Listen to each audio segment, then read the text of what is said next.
All right, so welcome to another problem string. So let's get started. We've looked at two subtraction strategies so far, removal and differencing.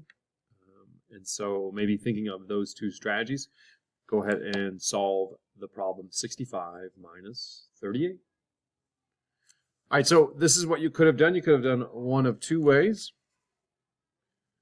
If you use these, you could have started at 38, right? Added maybe 2 to get to 40, and then how much to get to 65? Plus 2, what? Plus 25? So then that would be 27. You could have also done something like this, where you took it, and you started at 65, and you started removing maybe 5 first. I have another 33 to go, so maybe I would do 30 to get to what? This would be 60. Another 30 to get to 30. And then what? 3 more? 1, 2, 3 to get to 27. All right, so you may have done one of those two things, but our answer either way is 27. All right, let's look at the next one. 61 minus 34. Okay, so what is this one? We can do either one. Doesn't really matter at this point. I'll just do removal. I start at 61. I'm going to remove 34, so let's see. I'm going to remove 30. Get to 31. And then what, I have 4 more to go, so maybe 30, 29, 28. Oh, 27. All right. So I minus 4, and I wound up to 27. So 61 minus 34 equals 27. All right, let's look at the next one. 54 minus, 27. All right, so I'll count up using this one. Or not count up, sorry. Differencing. So maybe I'll go up 3 to get to 30.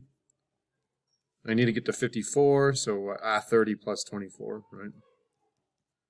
That's going to get me to 54. So that's 23, 24, and 23, or in 3 is 20, 27. Oh, 27. Interesting. All right. All right, let's see what's next. $71 minus 44.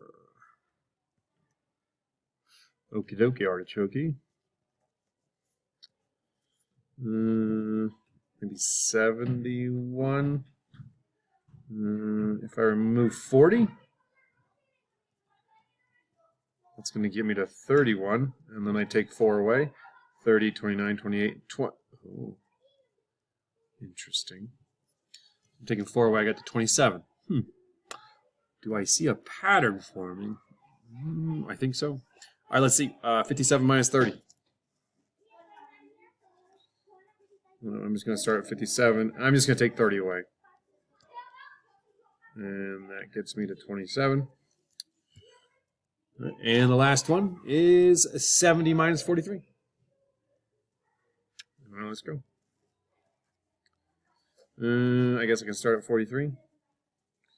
What, maybe I need to get to 70. If I had 30, I could do 30 and get to 73 and then go back 3. 1, 2, 3. So that was plus 30 minus 3. Oh! That gets to 27. So, every single one of these is 27. Every single answer, when we look at it, is 27. So, the question is this. Why is it 27? Why is it 27? What's going on? So, we are moving up and down the number line, and we are constantly having the same difference. So this strategy that we're going to talk about is called constant difference. Okay, and this is kind of the intro, and then we'll do more work with it tomorrow. But we have constant difference. Now, if we look at these equations, which one was the simplest to do? Okay, hopefully you figured out that the simplest one was this one.